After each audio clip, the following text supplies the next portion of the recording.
about to leave, already packing. Come with me, I'm not really asking. We'll get away to a place where we don't know. About to see the world in action, what we can be, life with no distractions. We'll get away, this is what we waited for. Take my hand, we'll make it somehow. We can't miss out. I'm done living life with the lights out. Die with my own doubts. Be free with me. Let's go, let's be free with me.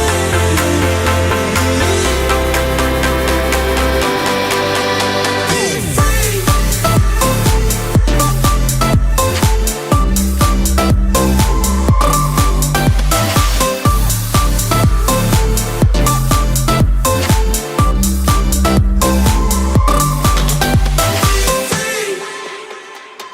Not looking back, eyes on the freeway, Bonnie and Clyde, a classic cliche. We're on the run, this is what we waited for. Take my hand, we'll make it somehow. We can't miss out. I'm done living life with the lights out. Die with my own doubts. Be free.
Good afternoon, everyone. Welcome to our latest live stream for AQA A-Level Sociology.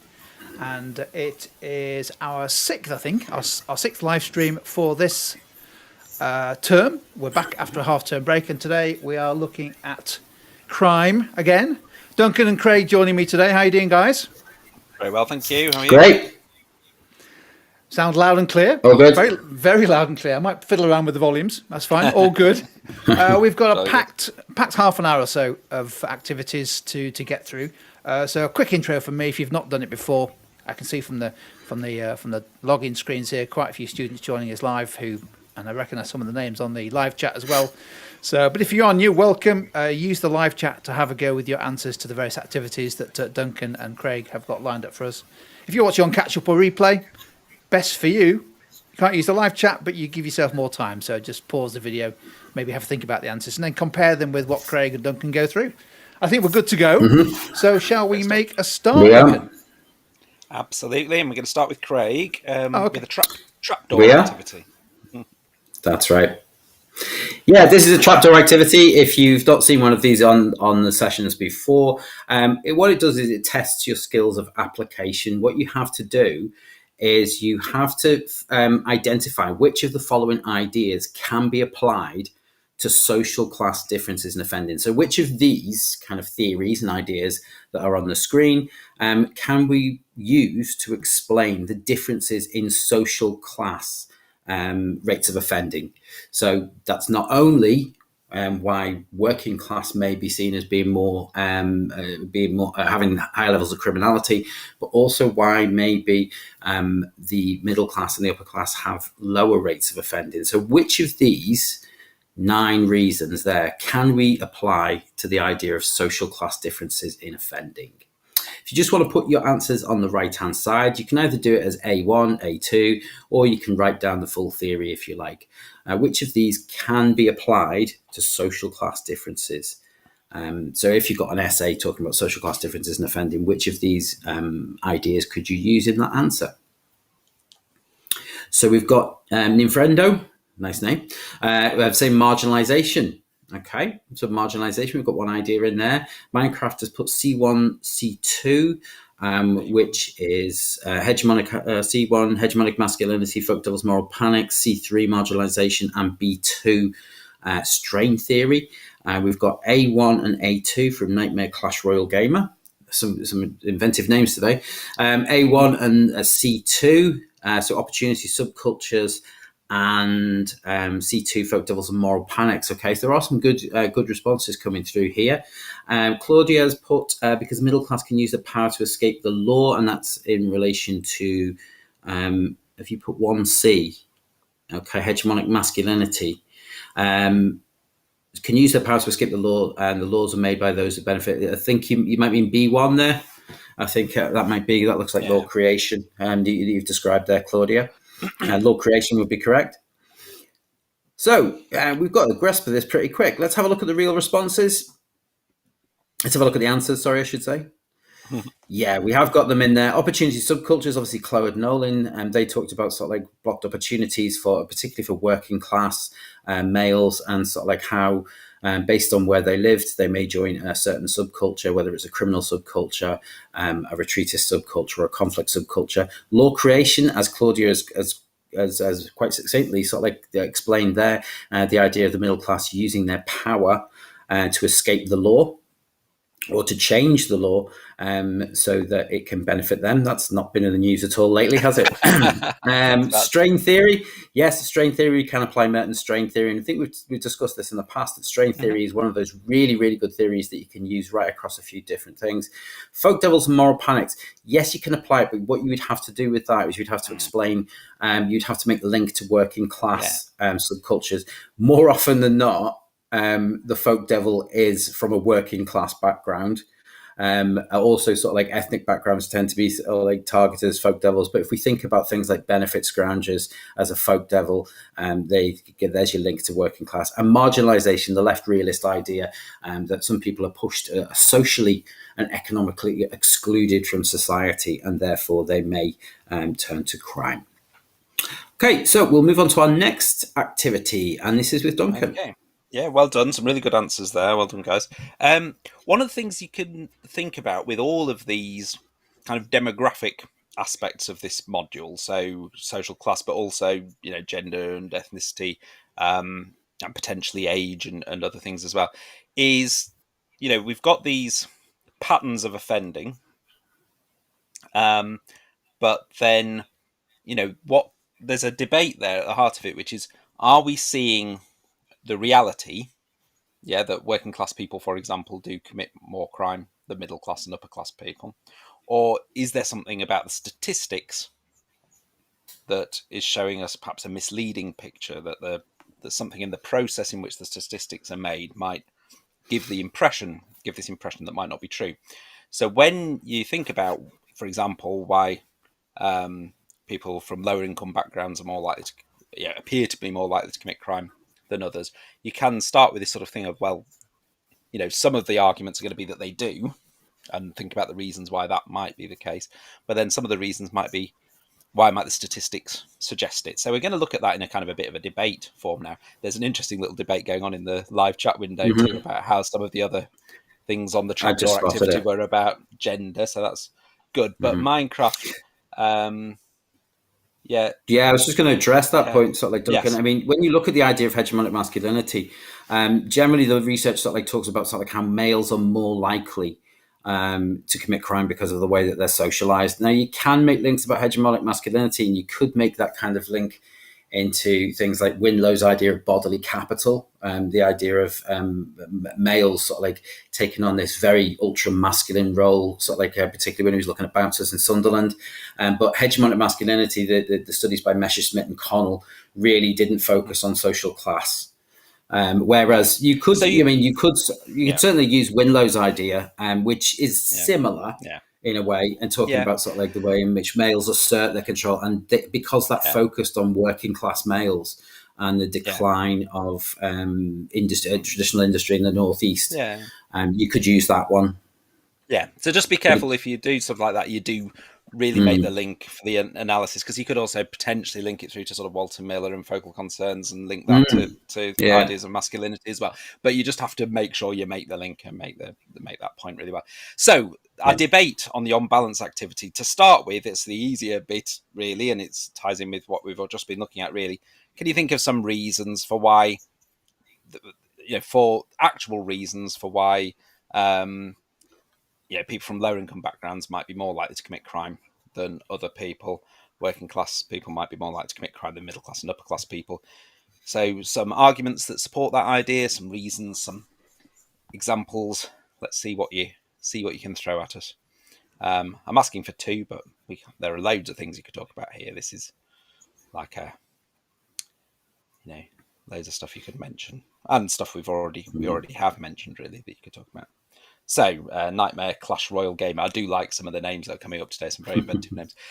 Need to provide for family and pay the bills. Yep, okay, so people who haven't got as much money need money, and so that might lead some towards committing crime. Ninfrendo has said material deprivation related to criminogenic capitalism. That's brilliant. Okay, so great to use the key terms there.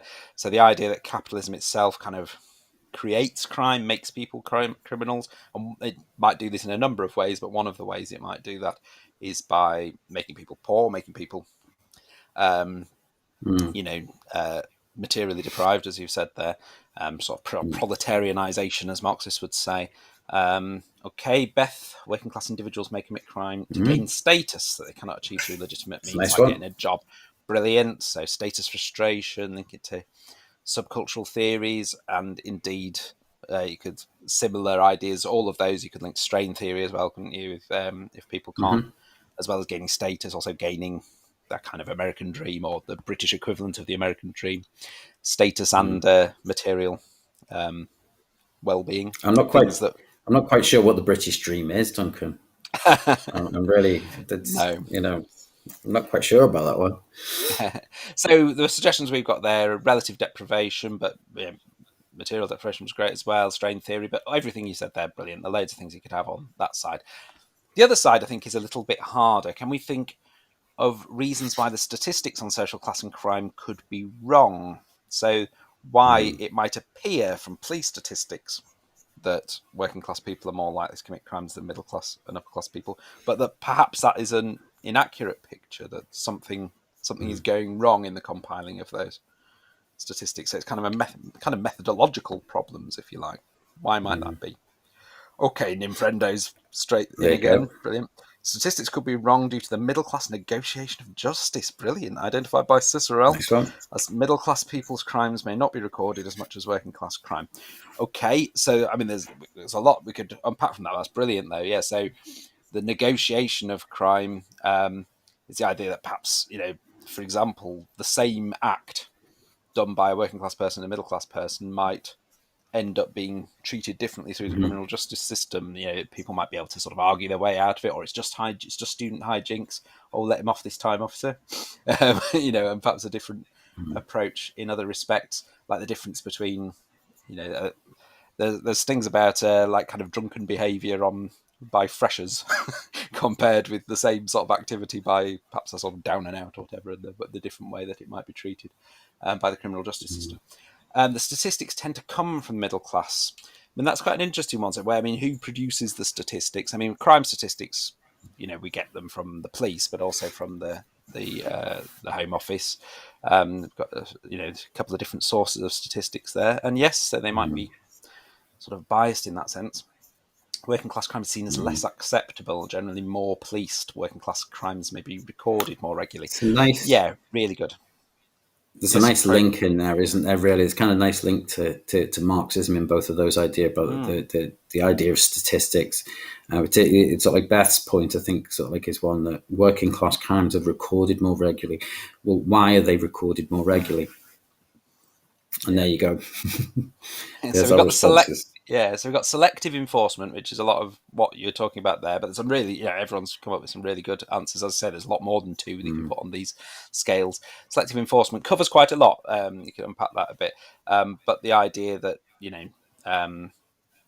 that different people's crimes might be, or different types of crimes by different people might be, the law might be enforced in some situations and not in others. And obviously, from a Marxist perspective, that's a very deliberate thing, because the police are there to control the proletariat and to protect the bourgeoisie. That's the sort of Marxist perspective. Obviously, other sociologists may look at it in a less sort of deliberate way, but actually end up concluding that something similar still happens for the sorts of reasons that Nightmare Clash Royale game is suggesting, that the people involved in the criminal justice system might be from a middle class background themselves, and so see things in a particular way.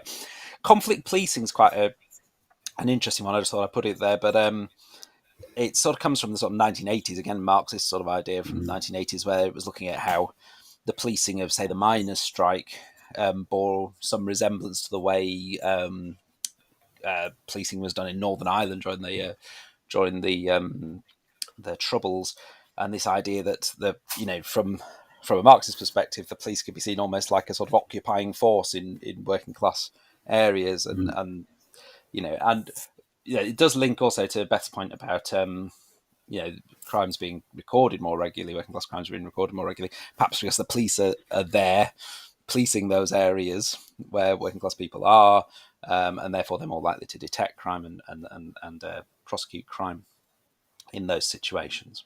Okay, so really good responses, some excellent ones, really good. Anything you want to add, Craig, or should we just get straight onto the chili quiz?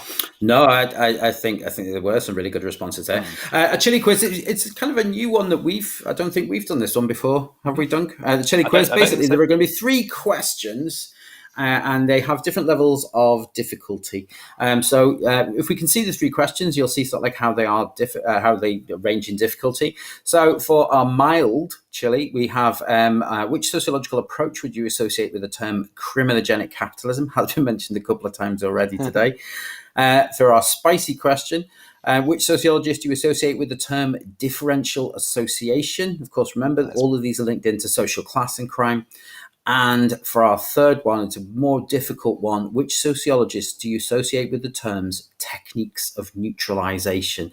And this one, I will tell you, is linked a little bit more to kind of state and corporate crime. Okay, and we have a little clock on there. So what I would like you to do is try and put the names of the sociologists that you think would be associated with that. Sorry, for the first one, it would be the sociological approach in the right-hand column. And I think the clock starts now.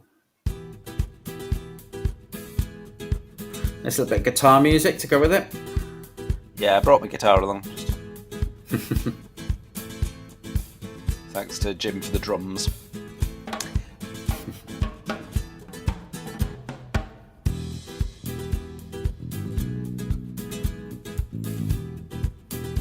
So which approach do we link with criminogenic capitalism? We've got Ninfrendo has given us a response to that one. Which sociologist do you associate with the term differential association? That's a bit of a difficult one. Very spicy. And then the hot one, which sociologist do you associate with the term techniques of neutralization? You might also, that's a different one. For the hot one, you might also link it with subterranean values. That might be a link that you could make with that techniques of neutralization. Well done, Beth. Oh, wow. Yeah, fantastic. There is another person who is involved. There is another person involved with the hot question as well. But yeah, well done. Sort of like Beth, you've got all 3 of those there. Can we see the responses, please, Jim? Yeah, our sociological approach you associate with the term criminogenic capitalism is Marxism, originally the work of Wilhelm Bonger in the 1910s. I think 1913 it might have been. Which sociologist do you associate with the term differential association? Sutherland, the idea, differential association, that middle-class crime will be committed because people are surrounded. They're almost like in a culture of white-collar crime, if you like. And Sykes and Matza talked about the idea of the techniques of neutralization and sort of like how state crime and corporate crime get away with it because they have the ability to neutralize some of these things by talking about it being somebody else's fault. Nobody was harmed. Nothing really has gone wrong. Links nicely to Stan Cohen's Spiral of Denial as well. Actually, it's nice. It does, yeah. That's usually the next thing. Yeah, if you look at state crime. Okay, so thinking about that white collar crime that we were sort of touching on there, and I think the next activity after this is going to link to that as well. I'd like you to give us 3, and we'll have the timer again, reasons why white collar crime is less likely to result in a conviction. Okay, which is also obviously links to why it appears in the statistics, why the working class crime is more likely to appear in some of the statistics as well. But okay, so can you give us 3 reasons why white collar crime is less likely to result in a conviction? Okay. Got the guitar back out again? Yeah, in that way.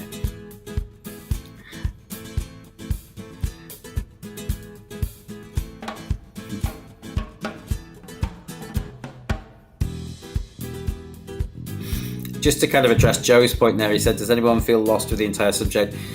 Joe, the one thing you're doing is you're doing the right thing by sort of like tuning into live streams and looking at your revision now.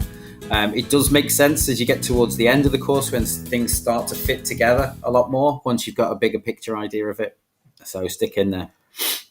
We had some good answers coming through. So Nightmare Clash Royale Gamers, it doesn't harm anyone. That's an interesting one. You'd think, but yes, you're right.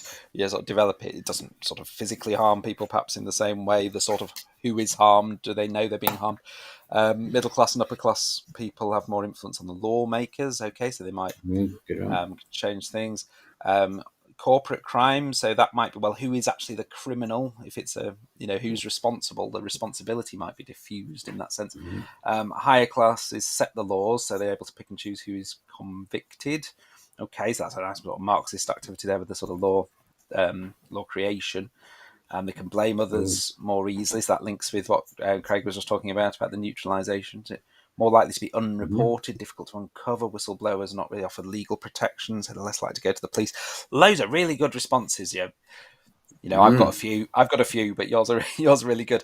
But it's interesting to think about it in this kind of under these headings. But some of yours absolutely go under those headings. So there's the idea that white collar crime is sort of diffused. The victims are diffused.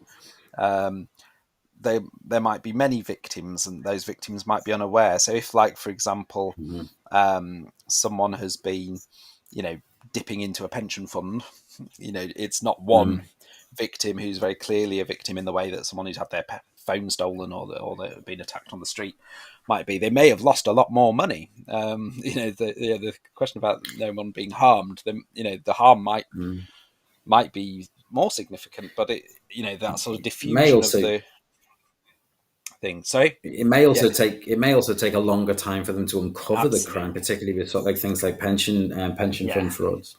Absolutely. This idea that it's remote, there's something about seeing the criminal, obviously partly because you can give a description to the police, etc., if you've seen someone who's committed a personal crime against you, but just the general thing that this might be happening at a distance, remotely, perhaps across via a computer. That makes a significant difference. And then there is this issue, which I think was reflected in some of the comments, that it might be resolved outside of the criminal justice system. So, for example, someone might lose their job. That various things might happen, but it might not well go to the police. And it might be that if this has happened within an organisation, it might be that it would reflect badly on the organisation if there were criminal convictions, etc. So they'll find other ways of dealing with the issue. Some of the comments in the chat window: the general offender of white collar crime is a middle-aged male who is a professional in their occupation and knowledgeable, so knows ways to perform these types of crimes effectively. Okay, yeah, very good. So they might be able to cover up the crime more. But also the professionals that they can hire to help them get away from it. So concepts, things like delabeling and things like that, they would come into that as well. White collar crime. Just picking up on Nightmare Clash Royale Gamers' point, emissions over the limit. Green crime is a form of corporate crime. But things like emissions are very, very, can be sometimes very difficult to detect. They do happen, and sort of like we would see that sort of like as being part of an approach in sociology, what we call xemiology, harm to the environment, that does have many victims. The most notable one of that at the moment is obviously the sewage, in particularly around the country. Yet there are legal limits in which sewage can be pumped into the water. And the Commons have just voted, haven't they? Sort of like to say that that's okay, that happens. So we might see it as a crime, but actually, that's another really, I think it's a good point. So the xemiological and the sort of transgressive approach to criminology, where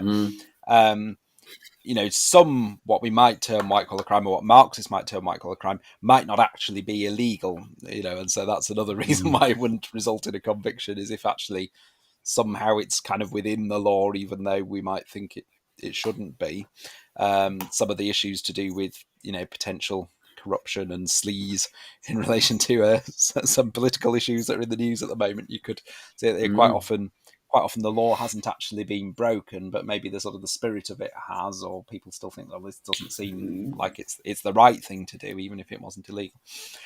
The other issue there is the complexity, isn't there? The issue of the complexity of the law. So people might not be aware that the law has been broken, because a lot of these laws, and a lot of sort of like white collar crime is committed in such a way as that it's getting around very complex law. So it's not easily identifiable. If you think about sort of tax loopholes and things like that, a lot of that is very complex. And obviously there are people, fraud and things. There are departments of the police who are particularly focused on that, and that's their job. But in terms of knowing that a crime has been committed, and absolutely the complexity is a significant factor as well. Really good stuff there. So you really know your stuff, guys. It's very good. I'm going to hand back to Craig. Bit of analysis. Okay, thanks, Duncan. One of the things you have to do, sort of like in your exam, sort of like, is you have to be able to sort of like take some of these ideas that you've got, and you need to be able to explain and demonstrate to an examiner that you really understand how this process works. And one of the things you can use is what's called a chain of analysis. In this activity, I'm going to give you 5 lines of a paragraph, and what I would like you to do is to organize them into a logical progression. A logical progression for a paragraph that you might write. Now, the question is on the idea of corporate crime, and it's given a reason for corporate crime. What I would like you to do is organize those into a fashion that makes sense. Into an order that makes sense. If you see what I mean. So what we're doing here is we're showing you how to analyze, but this is taking it through step by step. So in the right-hand column, if you want to put the numbers in the order which you think this should be rearranged. So which do we think is the first line? Which do we think is the second line? So you might put 1 as, without giving too much away, 1 as 5, right? So, and then you would put the other numbers in there as well. So Joe's gone pretty quick with that, with 5, 4, 3, 1, 2. Which is a good shout. I mean, we know that the first line is 5. It tends to start with one explanation for corporate crime is organizational culture. Minecraft's going 5, 4, 3, 2, 1. Okay. I'm sure there's a song in that. 5, 4, 3, 1, 2. Yeah, I don't think we can play it for copyright reasons, so can we? I don't think so. I think we'll get flagged up by YouTube if we play that. 1, 2. So most people are coming up straight away with 5, 4, 3, 1, 2. So they're changing that order there. That's quite good. 5, 2, 1, 4, 3. Now, that's quite an interesting one because there's two different studies in there, and what I've used is one study to help explain another. Right. So Beth's gone kind of away from sort of like everybody else. She's come up with her own explanation. Let's see the correct response that I'd written, Jim, please. Yeah, so we start with 5, 4, 1, 3, 2. So one explanation for corporate crime is organizational culture. Yeah, pretty close. And to a certain extent, you could. It could I mean, work, the idea that says this is supported by Snyder I mean, I've put that in almost as an evaluation, sort of like as a judgment on the work of Steve Toombs. So Toombs suggests that corporations encourage competition amongst their staff in order to maximize sales and reduce costs. It leads to a culture that has the potential for individuals to be rewarded for breaking rules and regulations. And then I've put an example in to show that I really understand sort of like how this works. Employees might cut costs in areas such as health and safety, environmental or employment regulations to try and drive down costs. And then I've put some support in there. This is supported by Snyder, who argues that in large corporations, personality characteristics like aggression and ambition are encouraged by senior leaders. So this is quite a good paragraph that you could put in a question on, say, for example, something like corporate crime. But there was some very good responses there. Yeah. People got the 5-4, and there was just a little bit of mix-up between the 1-3-2, the 1-2-3, the 1 and the 3. It could make sense another way. You could interchange those. Yeah. One thing I thought... One thing I just thought to mention, because you touched on it, and I think it's worth just bringing out there, is that I think a lot of times when, like, perhaps your teacher or we say, include some evaluation in there, you sort of feel sort of that has to be however, and come up with someone disagreeing with it. And obviously it doesn't have to be that. Evaluation can be something in support of it. And so that bit about Snyder works as a really nice evaluation of the study that was mentioned before, Toombs. This is it. This is kind of corroboration. This is reinforcing it. This is a strength of that study, and that is good evaluation too. So that's just something to bear in mind, that you don't always have to find a criticism to evaluate. That's not the only way to evaluate. That's right. And I think we're over to you, Duncan, for our last activity now. Okay, I'm really... This is a totally new one. I love this activity, and I know not all of you do, but I've tried it one more time. Those of you who've been with us before probably don't need the explanation at the start, but it's a bit like something you may have seen on Richard Osman's House of Games, although obviously it's not copied. There's no copyright issues here at all. But half of the question is an image and the other half is a question, and you've got to smash those two things together. So in the example you've got there, we've got a photograph which would appear to be an elephant. Got what is the southernmost continent in the world, home to the South Pole, it's Antarctica. So you smash those together with Elephantarctica. Okay, hopefully that makes sense. We've got a few of these, and they're terms that relate to what we've been talking about today. So we've got an image there, what could it be? And Charles Murray's concept of a long-term jobless social class. So a social class of people who are out of work over a long period of time, discussed by Charles Murray, relates to inadequate socialization. But can we... I reckon people probably got what that one is. Can we smash it with the first image? I think I've gone for a reasonably straightforward one here. I'm expecting an answer. Yes! Nintendo's going there. Thunderclass. Well done. Well done. So it's Thunder and Underclass. It's Thunderclass. Well done. I think that needs to make its way into some sociology papers somewhere to replace things like underclass and lumpen proletariat and things like that. It gives a nice ring. Sort of like it. It's like the anger of sort of like the underclass, isn't it? Really, the thunderclass. Yeah. Maybe we could come up with our own theory about the thunderclass. Link it to the 2011 riots or something led by the thunderclass. Okay, now this one might be slightly trickier. We've got a sort of diagram there. I'm also worried that Jim might tell me I've got my business studies term wrong on the left hand side, but you never know. But we've got something on the left, and then we've got a left realist idea similar to social exclusion.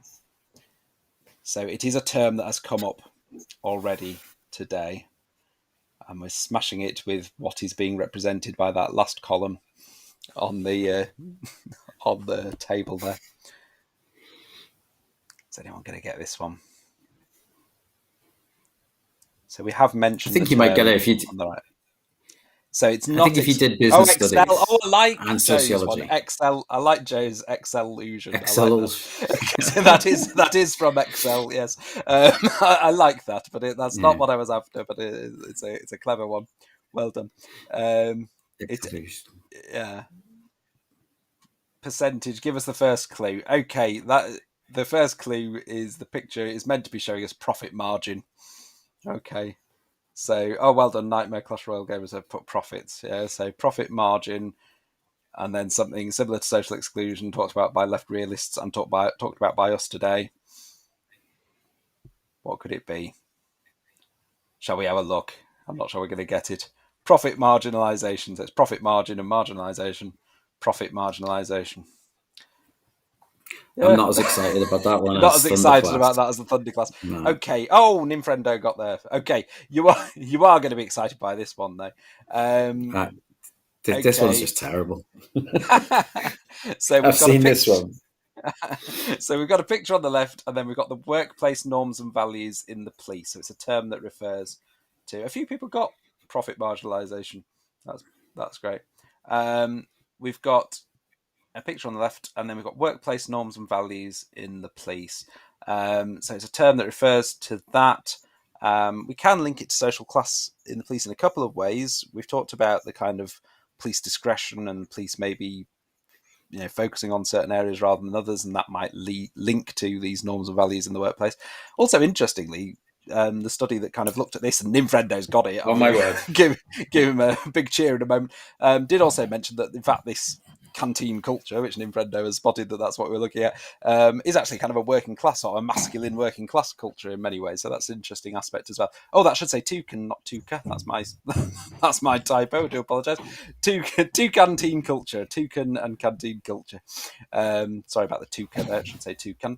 Okay, and that is the last one, I do believe. Yep, there we go. Well, not sure we can take any more of those, Duncan. I think three's. I mean, that was a cracker at the end there. Three's absolutely right. Yeah. It's only taken us about 6 weeks to actually get people who've answered all three of them. It's only taken us we got 6 weeks. Got some good answers there. That was well done, guys. I had to go at the chains of analysis activity because I thought it's a cracker. I got all the right lines, but not necessarily in the right order. No. Oh, that's good. It's a start. But two can play at that game, can't they? So absolutely. You'll be all right by come the exam, Jim. You'll be all right. Just tune into these sessions, Jim. I feel a little bit like Joe on the live chat there. I'm fantastic for having a go and keep going. It does all sort of feel a little bit sort of all over the place, doesn't it? Whilst you're working your way through all the different topics and sociologists and theories and approaches, but then it sort of magically comes together. About what? The night before the exam, Craig? Or maybe a bit earlier than that? Hopefully a bit sooner. For me, it came together about 3 years after the exam, but, that was... Yeah. University. Yeah. But hats off to everyone who's joined us live tonight. Some fantastic responses. And, of course, if you're watching on Catch Up and Replay, thank you too. So if you found the session useful, enjoyable, give us a thumbs up. That helps YouTube suggest this session to other A-level sociology students. And don't forget, if you go to tutor2u.net/live, the link is on the screen there, that there are now, I think it's about 30, aren't there? I think we've done 30 A-level sociology live streams this calendar year, covering a whole host of stuff.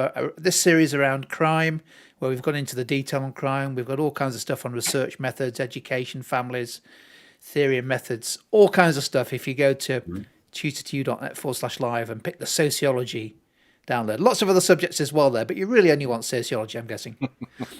And help yourself. You can download all the slides for free from all of the sessions and watch all of the replays. Anything else to say, Craig, Duncan, before we sign off for this evening's session? I don't think so. Some really, really, really good responses today. Yeah. I think it's in terms of sort of like some of the responses we've seen in this series so far, students were getting it really quick. It's really impressed by what we're seeing today.